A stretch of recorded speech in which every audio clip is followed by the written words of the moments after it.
में कह दिया है कि मेरी गवर्नमेंट गिराने में अमेरिका का सबसे बड़ा हाथ है। उन्होंने अब ये इल्जाम अमेरिका पर लगाया है कि अमेरिका ने उनकी हुकूमत गिराई है, क्योंकि उन्होंने अमेरिका को, एक मार्टिन आइलैंड है बांग्लादेश के करीब, जिस पर अमेरिका को फौजी अड्डे देने से इनकार कर दिया था। वो सीधे सीधे कह रही है कि सेंट मार्टिन द्वीप जो था, अमेरिका वो चाहता था, वहां पर अपना बेस बनाना चाहता था। मैंने राष्ट्रहित में वो द्वीप नहीं दिया, इसलिए मेरी सरकार को गिराने की पूरी साजिश अमेरिका ने रची। अब तो वो खुलकर बोल रही है, स्टेटमेंट है उनका। ये काम 1 साल पहले से हो रहा है। 1 साल पहले से अमेरिका वहां पे बैठे हुए ढाका के अंदर कभी जमाते इस्लामी से मिल रहा है, कभी ऑपोजिशन पार्टी बीएनपी से मिल रहा है। भारत ने एक तरह से चेतावनी दे दी थी कि अगर शेख हसीना को कुछ हुआ तो फिर भारत की सेना बांग्लादेश के अंदर घुसेगी। ये चेतावनी भारत का बड़ा ऊपर हाथ था, that she was turning to be an autocratic person. वो बड़ी टफ हो रही थी, ऑपोजिशन को जेलों में डाल दो, ये कर दो, वो कर दो। इंडिया अगर बांग्लादेश से अपना हाथ उठाता है ना, ये लिख के ले लो, ये 10 साल बाद आप देखोगे बांग्लादेश कहाँ पहुंचेगा।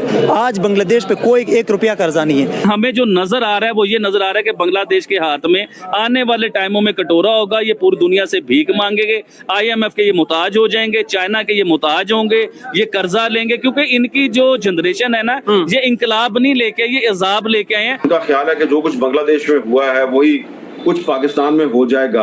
अमेरिका ने गेम खेला। जमाते इस्लामी वही पार्टी है जिसने 1971 में पाकिस्तान के साथ मिलके बंगालियों को मरवाया था।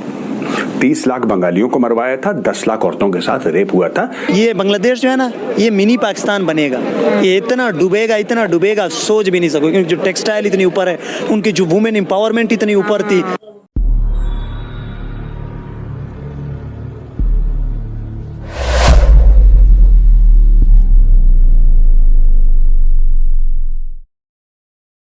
क्योंकि ये खबरें तो छन छन कर आ रही थी ना कि जब वो 45 मिनट में वहां से निकली, अगरतला उनका हेलीकॉप्टर गया, भारत के 2 रफाल विमान उनके साथ उड़ रहे थे, उनकी हिफाजत में हिंडन एयरबेस पर उनको उतारा गया।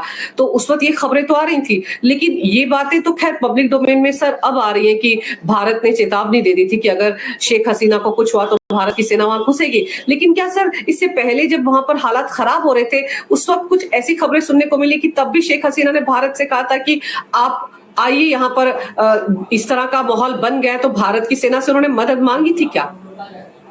नहीं, मेरी निगाह में आया भी नहीं। और अगर जो इस तरह के लोग खबरें लिख रहे हैं, इसमें मैं दम नहीं मानता, क्योंकि इस तरह की बातें हैं कि आप बांग्लादेश में घुस जाइए, आ जाइए अपनी सेना लेके, ये बातें चुपचाप थोड़ी की जाती, क्योंकि ये तो फिर सीधे डायरेक्ट आता है ना आदमी, फिर उसको कोई चोरी छिपे तो नहीं होना है। तो ये नहीं है, और वो खुद भी नहीं चाहती होगी कि यहाँ पर भारत सेना लेके आ जाए। ये तो एक तरह एक्सट्रीम है कि उसके बाद फिर कुछ बचता नहीं कहने को, तो इस बात में दम नहीं है। आज शेख हसीना बाजी ने खुले लफ्जों में कह दिया है कि मेरी गवर्नमेंट गिराने में अमेरिका का सबसे बड़ा हाथ है।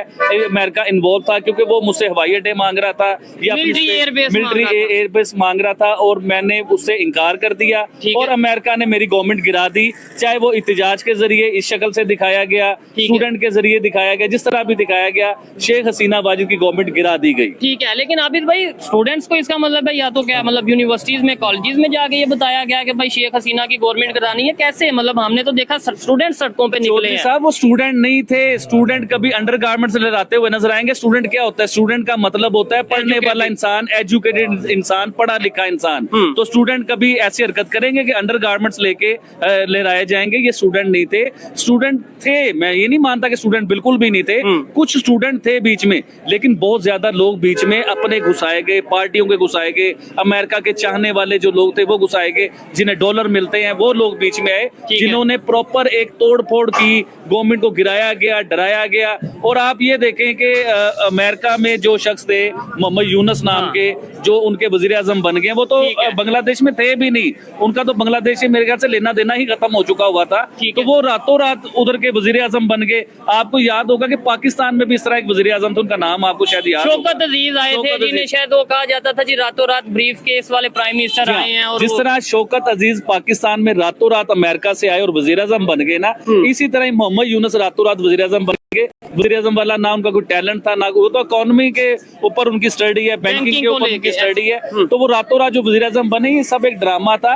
अगर स्टूडेंट उधर इंकलाब लेके आ रहे थे तो स्टूडेंट फिर बांग्लादेश से कोई बंदा लेके आते ना, जिसे वज़ीर आज़म बनवाते या हेड ऑफ स्टेट बनवाते, तो उन्होंने अमेरिका से ही कोई बंदा क्यों चूज किया? क्योंकि इसमें शेख हसीना वाजिद के बयान के से मिला के देखें आप कि अमेरिका इन्वॉल्व था। सबसे पहले शेख हसीना वाजिद को अमेरिका वीजा नहीं देता, अपने मुल्क में आने की इजाजत नहीं देता। फिर दूसरे नंबर पे कि अमेरिका से ही बंदा आता है और वो हेड ऑफ स्टेट बन जाता है बांग्लादेश का। इस चीज को भी ज़हन में रखिए आप। ठीक हो गया। अच्छा, क्या कहना चाहेंगे इस टाइम? समझ लें फिर जो अमेरिका का मकसद था, इसका मतलब कि यूएसए इतना पावरफुल है कि जिस कंट्री में चाहे वो पाकिस्तान हो, चाहे वो बांग्लादेश हो, जिस कंट्री में चाहे वो अपनी गवर्नमेंट बना सकता है और अपनी मर्जी के नहीं, ये सिर्फ जिस मर्जी मुल्क में नहीं है, इस खित्ते के ऊपर अमेरिका अपना राज, अपनी गुंडागर्दी, अपनी बदमाशी, अपना सिलसिला लेके आता है इस खित्ते के ऊपर।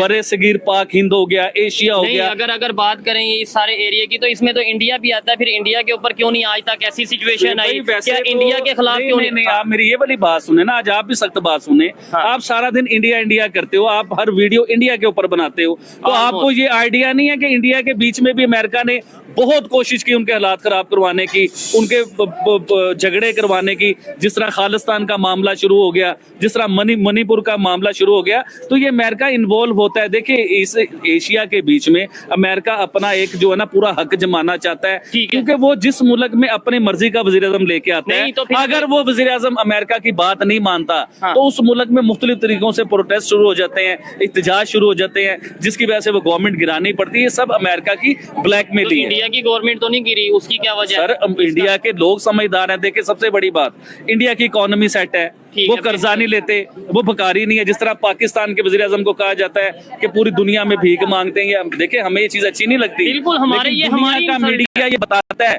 कि पाकिस्तान के वज़ीर आज़म कहीं भी जाते हैं, भीख मांगने जाते हैं या पैसे मांगने जाते हैं। इंडिया के वज़ीर आज़म की आपने कहीं ये खबर सुनी कि वो कहीं भीख मांगने गए हैं या किसी से उधार मांग रहे हैं या कर्जा मांग रहे हैं? तो उनकी इकोनॉमी सेट थी, वो अमेरिका के आगे ब्लैकमेल हो सके ही नहीं। कुछ उनके लोग एजुकेटेड थे। देखिए, मैं पूरे इंडिया को नहीं कह रहा कि पूरा इंडिया समझदार था, बीच में कई लोग होते हैं जो बातों में आ जाते हैं, लेकिन मोस्टली लोग समझदार थे जिन्होंने अमेरिका को इन्वॉल्व नहीं होने दिया। ठीक हो गया।